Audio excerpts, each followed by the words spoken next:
The Biden administration has launched a trade investigation into something that's really gotten our attention: China's production of legacy computer chips. Interesting, right? Because these chips, we usually think of them in everyday things like cars and appliances, even telecom infrastructure. But it goes way deeper than that, doesn't it? Yeah. This investigation feels different because it's right where economic competitiveness and national security meet. Absolutely. What makes this so significant is that these legacy chips aren't just in your refrigerator or your car radio. It's military equipment too, right?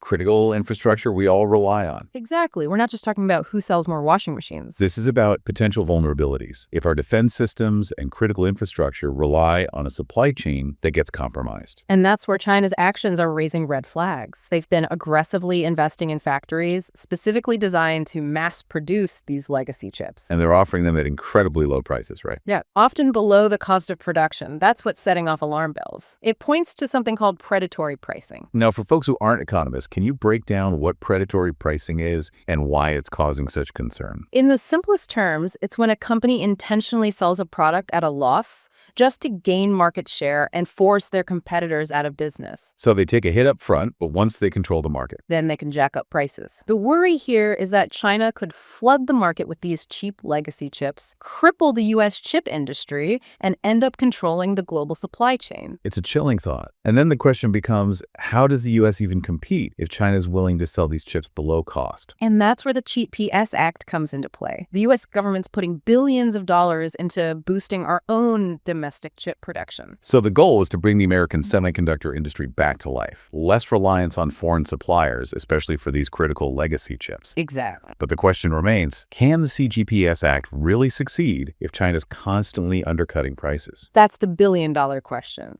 The CGPS Act's success depends on a lot of things. How quickly and efficiently we invest, whether we can attract the best talent in the semiconductor industry, and if we can develop innovative manufacturing processes that bring costs down. It's a long game, for sure. And of course, whatever happens with this investigation is going to shape the future of the CGP Act and U.S. trade policy as a whole. This has major implications. This whole situation's even more complicated because Taiwan, a major player in chip production, is also raising concerns about China's strategy. What are they worried about specifically? Taiwan has two big worries. First, unfair competition. If China's really selling chips below cost, it's an uneven playing field. Even a company as advanced as Taiwan's Semiconductor manufacturing company would struggle to compete with that. Exactly. Their second concern is technology leaks. They're worried China might try to get their hands on Taiwanese technology.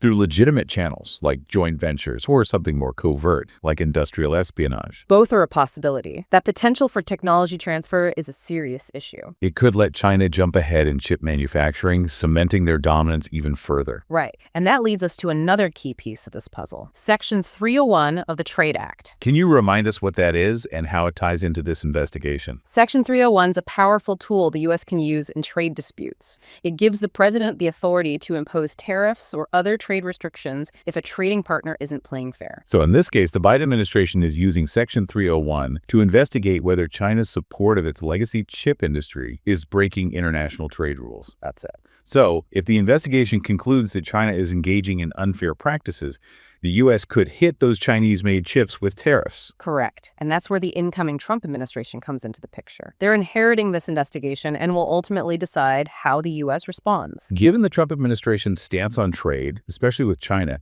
it seems likely they'd take a hard line and impose tariffs. It's definitely possible. The Trump administration has shown they're not afraid to use tariffs to shield American industries and put pressure on other countries. But there are also voices in the U.S. urging caution. What are those voices saying? They argue that while China's actions are a real concern, a full-blown trade war would hurt both countries, not to mention the global economy. They're pushing for a more balanced approach. Something that combines targeted measures like tariffs with diplomacy to get to the root of the problem and find common ground. Exactly. It sounds like walking a tightrope. How do you see this playing out? It's hard to say for sure. There are a lot of moving parts here, a lot of factors at play, but I think it's safe to say this investigation's outcome will have ripple effects. Not just in the semiconductor industry, but the wider relationship between the U.S. and China and the global tech landscape. This brings up another important point. What about the impact on us, the consumers? If tariffs are imposed on these Chinese chips, wouldn't that mean we pay more for the products that use them? It's a valid point.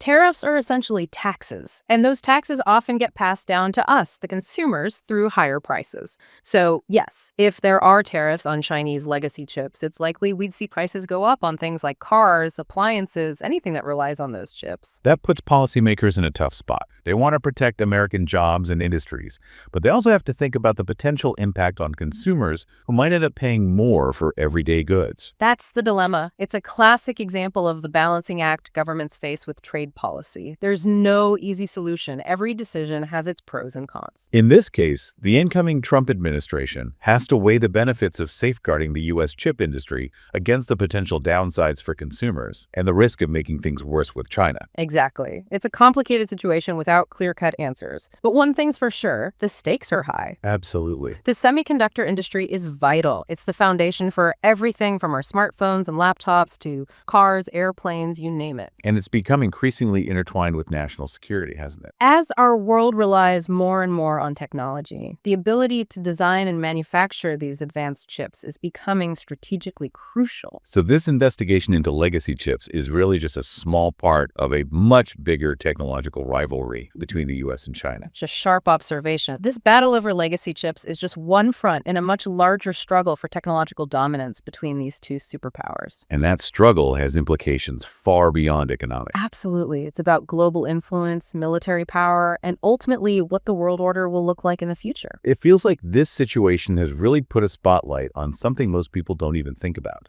These older legacy chips. What is it about them that makes them so strategically important? It's because they're the workhorses, really, the foundation of the global economy. We're all caught up in the latest smartphone processors, but you're saying These legacy chips are essential for so much more. Automobiles, medical devices, industrial machinery, even things like power grids, critical infrastructure. so they might not be flashy, but they're keeping the world running. Exactly. And that's why this potential for disruption in the legacy chip supply chain is such a big concern. Because if China gets a stranglehold on this market, It gives them a lot of leverage over a huge range of industries and even national security. it's an interesting thought, though, isn't it? Could there be some unintended benefits to China's focus on low-cost production of these legacy chips? Like, what do you mean? Could it actually make technology more accessible, more affordable, especially for developing countries? It's a possibility. Lower chip prices could definitely make technology more accessible, maybe even help bridge that digital divide and boost economic growth in developing nations. But There's always a but, right? We have to balance those potential benefits against the risks